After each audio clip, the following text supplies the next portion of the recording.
Let me bring you over to my chart, which is my main chart today, looking at how the Fed is playing an increasingly smaller role, actually, in the broader sphere of central bank holdings. And if you had 4 questions for the Fed, I guess one would be the labor market, is it running hot, the neutral rates, what you do with forward guidance, and the balance sheet. What is the one thing that you want to hear from the Fed, them explaining to you?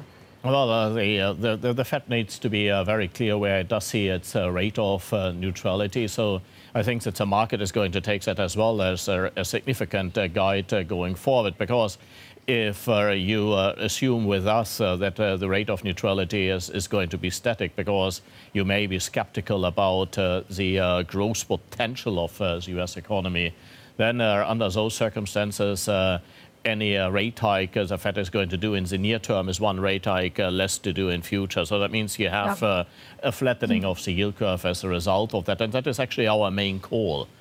And then the Fed needs to show the market that it is willing as well to bear some international responsibility. That comes along. But why should it, Hans? I mean, this is, the perennial question. Is it a central bank of the world? Currency. The US dollar is a main reserve currency, and that actually means it is as well the main funding tool. And you should not assume that it is just that America is going to be an island on that, simply because if the US dollar would become too strong, and you would have an impact on emerging markets in a devastating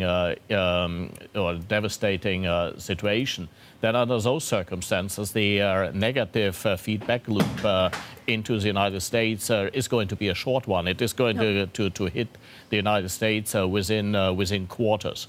And I think that should be avoided and can be avoided. Hans, looking at the neutral rate, this is our chart. It's a great chart that you can also find just using GTV Go.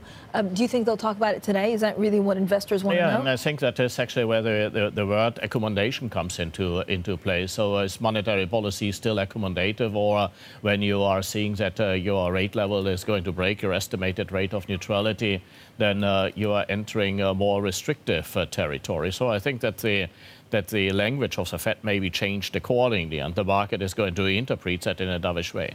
Okay, how do they view, or how should they view, not only the steel and tariffs sanctions, but actually how should they view a possible kind of widening of tariffs on cars? Because that would mean, or could suggest, that world growth has peaked. So it actually means that it is, first of all, it does not bode well for global trade. Secondly, it is going to provide one-time boost to inflation, but that has as well an impact on real disposable income in the United States of America. So I think that this trade restrictions the Americans are imposing all in, and regarding as well second-round effect, is actually going to be of deflationary nature. Hans, what does dollar do from here?